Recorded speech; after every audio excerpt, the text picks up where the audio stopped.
꼭 진짜 봐야 할 영상, 제 11년 혼자 이 히토리그라시의 노하우가 담긴 꿀팁을 제가 알려드리도록 하겠습니다.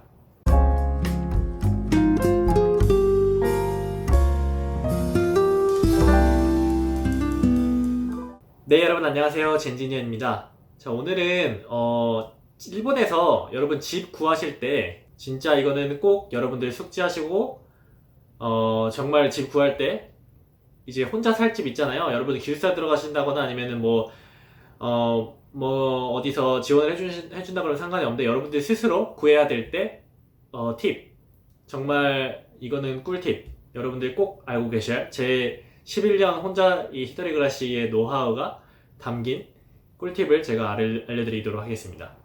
자, 먼저 여러분들이 첫 번째 일단 숙지할 사항에 대해 있어요. 일단 먼저 알아야 될 것, 포인트 잠깐 먼저 짧게 얘기하고 갈게요. 일단 첫 번째로는 가장 중요한 게 뭐예요? 여러분들 집 구할 때 가장 중요한 거, 제일 첫 번째로 해야 할 거, 예산 설정이죠. 돈을 우리가 얼마나 가지고 있는지, 우리가 그 돈을 가지고 있는 그 소득에서 얼마나 우리가 이 집에 투자를 할 것인지에 대해서 알아야겠죠. 이게 월세로 나가는 거기 때문에 그냥 없어지는 거죠. 여러분들 뭐 집을 산다면 상관이 없는데 그러실 수 없으니까 이제 보통 월세로 살게 되는데, 이 월세는 그냥 나가서 없어지는 돈이에요. 그러니까 뭐 너무 과대하게 내 소득에 비해서 월세를 너무 과대하게 잡거나 이러면은 좀 문제가 되겠죠. 일단 기본적으로 자기 본인 소득의 한 30%에서 40%는 월세로 사용하는 게 일반적이에요. 15만엔, 예를 들면 15만엔의 소득이 있다고 치면은, 예를 들면 30%에서 40%니까 이제 4만 5천엔에서 6만엔까지 월세로 잡고, 그 다음에 20만엔인 경우에는 6만엔에서 8만엔 정도까지 월세를 정하는 게 무난해요. 근데 여기서 중요한 거는 이게 그 세금, 예를 들면은 직장인분들은 이제 세금 다 제하고 세후의 소득이, 거기서 세후의 소득에서 30에서 40%예요. 그러니까 세전 소득에서 30에서 40%가 아니라 그게 중요한 것이고, 그 다음에 이제 두 번째로 여러분들이 알아야 될 것은 이제 마돌이는 이제 간단하게 얘기하면 방 크기예요. 방 크기, 어떤 사이즈의 방을 결정을 하느냐가 중요한데, 일단 기본적으로 일본에서 혼자 사는 집은 1K 아니면 1LDK나 아니면 원룸이라 그러죠. 이 대표적이에요.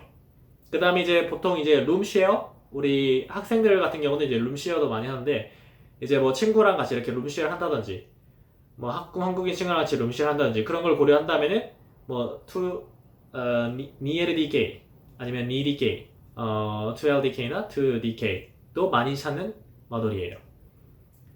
이렇게 해서 생각하시면 되고, 보통 이제 혼자 살면 이제 1K나 1LDK 많이 살죠. 그 다음에 이제 장소는, 이게 장소가 되게 중요한 게, 장소가 가격이 결정이 돼요. 보통 이제 저는 이제 도쿄 근교만 설명을 할게요. 왜냐면은 제가 그쪽 잘 알고 있고, 칸사이 쪽은 잘 모르고, 그리고 칸사이 쪽은 그렇게 까다롭진 않아요. 도쿄처럼.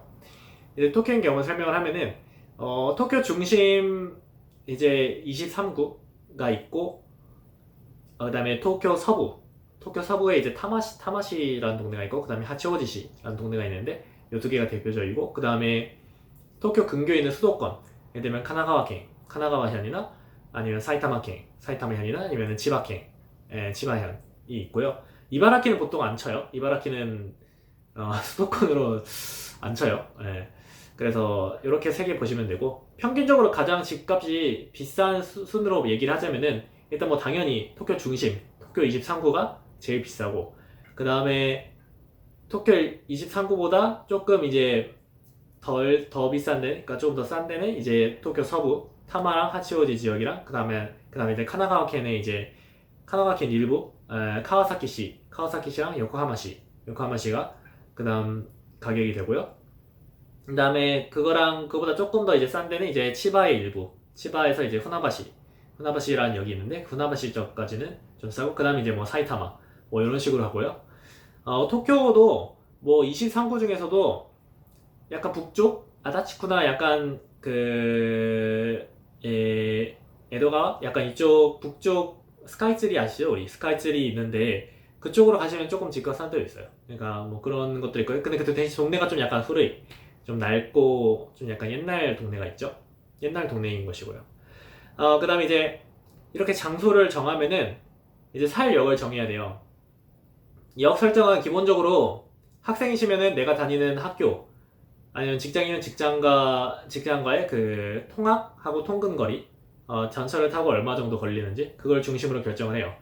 그래서 도쿄 중심에 있는 대학들은 월세를 절약하기 위해서 도쿄 근교나 아니면은 서부에 있는 그런 역에 집을 많이 구해요. 그 다음에 도쿄 외곽에 있는 대학들은 그 대학이 소재한 그 역에 있는 근처에 정하는 경우가 많아요. 직장인들은 이제 보통 이제 통근 시간을 기준을 정하는데, 저는 개인적으로 추천드리는 건 30분 이내로 전철을 타고 30분 이내. 그러니까 도어 투 도어는 이제 집에서 나가서 직장에 도착하기까지가 30분이 아니라 전철 시간을 걸리는 걸 30분 이내로 잡는 게 전 개인적으로 좋다고 생각해요. 너무 그보다 길어지면은 사실 너무 멀어요. 도어 투 도어까지 가만히 생각을 하면은 뭐 1시간 걸려버리기 때문에 그런 너무 약간 좀 시간의 그 로스가 많고, 그래서 30분 이내로 잡는 게 좋아요. 그 다음에 여기서 꿀팁 하나 드리자면은, 여러분 JR 아시죠? JR은 이제 국철이에요. 일본 국철, 민간이 됐는데, 민간이긴 한데, 그 국철 전국에 깔려있는 JR은 국철이죠. 그 다음에 사철, 시대츠가 있어요. 시대츠. 이거 이제 예를 들면은, 뭐 도쿄 서부 쪽으로 뭐 케이오센, 뭐 아니면은 약간 저기 뭐냐 카나가와 쪽으로 오다큐센, 뭐 아니면 도쿄센, 뭐 이런 등등등 여러 가지가 있어요. 근데 요거는 이제 여러분 이제 일반적으로 생각하기에는 국철이 가격이 쌀 것 같은데 아니에요. JR이 더 비싸요. JR이 더 비싸고 일반적으로 사철이 더 싸요. 그러니까 여러분들이 조금이라도 교통비를 좀 아끼겠다 하면은 이제 사철이 있는 역을 구하는 게 좋아요.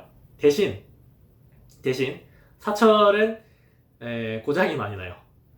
아무래도 약간 정비가 조금 JR보다는 조금 약간 덜한 게 좀 있는지 약간 이제 여러 트러블도 좀 많이 있고, 그 다음에 이제 역 그 정비라 그래야 돼요. 정비가 좀 잘 안 돼 있어서 진신지고도 좀 많이 나는 편이에요. JR보다는.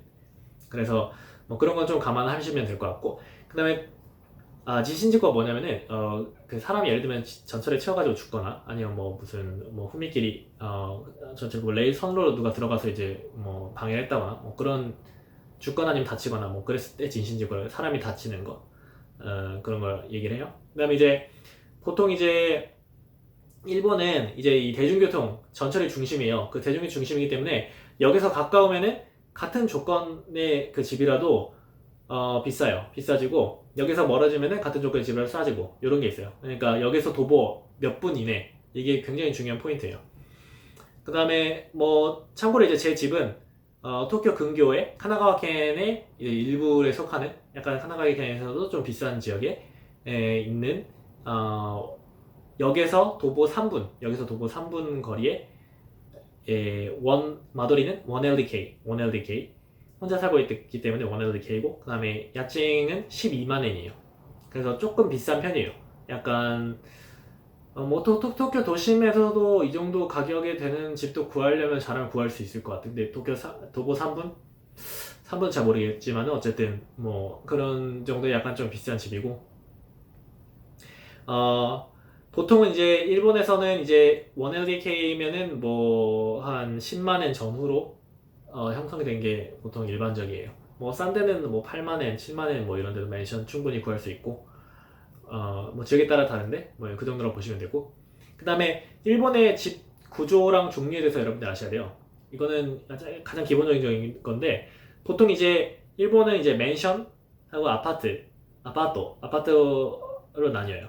그 다음에 이제 또 하나는 이제 이코다테, 이軒야라고 이제 그냥 집이 하나 있는 거죠. 그냥 그거는 그냥 보통 이제 결혼해가지고 가족이 생기고 자식이 생기면 이제 일본 사람들이 집을 하나 지어가지고 그냥 거기 사는 거. 많이 뭐 드라마 같은 데서 우리 많이 나오죠. 근데 이제 뭐 혼자 살 때는 보통 이제 맨션 아니면 아파트 이렇게 아파트에 살아요.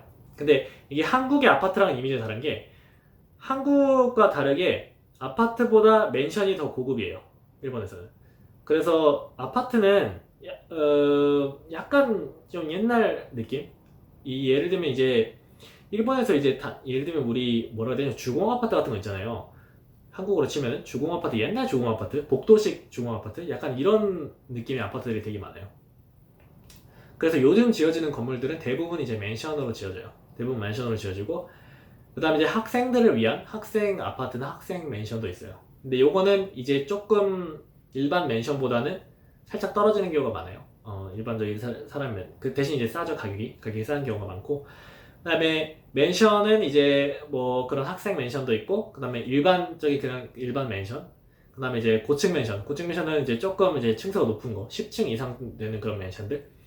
그 다음에 이제 타워 맨션은 이제 굉장히 고층 건물, 뭐 몇십 층, 뭐 50층, 60층까지 가는 그런 타워 맨션으로 나뉘어지고요.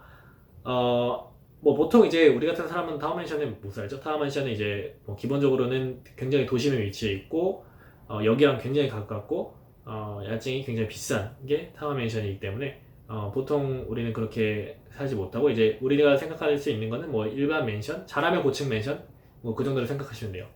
그다음에 아파트는 이제 구조상 이제 층수가 20층까지는 절대 못 올릴 거야 아마. 그 일본의 내진 설계 이런 게 있기 때문에 맨션도 그렇지만은 그 20층 뭐 이렇게 높이 올리려면은 약간 그 구조를 다르게 해야 되기 때문에 아파트로는 절대 못 올리고, 대부분 뭐 20층 이내 뭐 10층 아래의 것들이 많아요.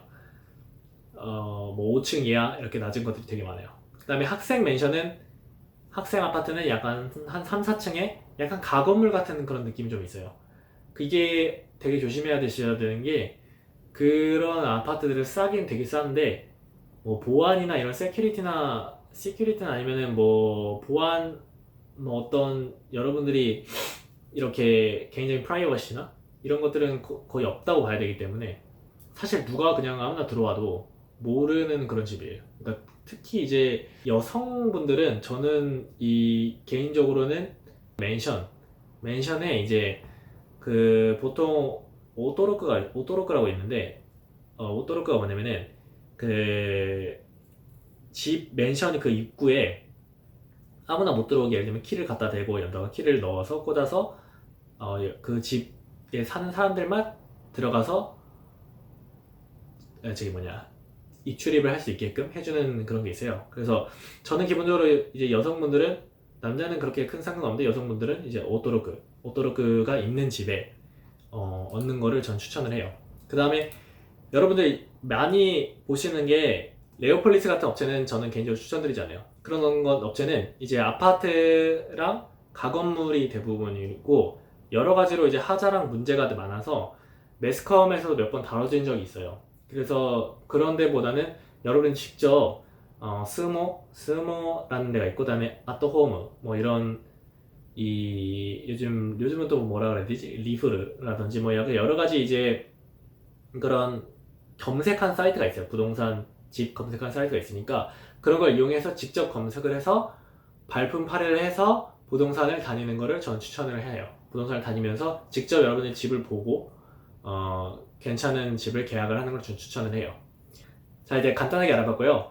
다음은 이제 제 2탄 마도리는 어떻게 봐야 하는지에 대해서 제가 알려드리겠습니다. 여러분들이 이제 검색을 하시잖아요. 사이트 검색하실 때 어떻게 해야 검색을 잘 할 수 있을지에 대해서 알려드리겠습니다. 자, 다음 동영상 궁금하시다면 구독, 좋아요, 그 다음에 알림 설정 필수로 해주시고요. 예, 다음에 뵙겠습니다. 감사합니다. 제니였습니다.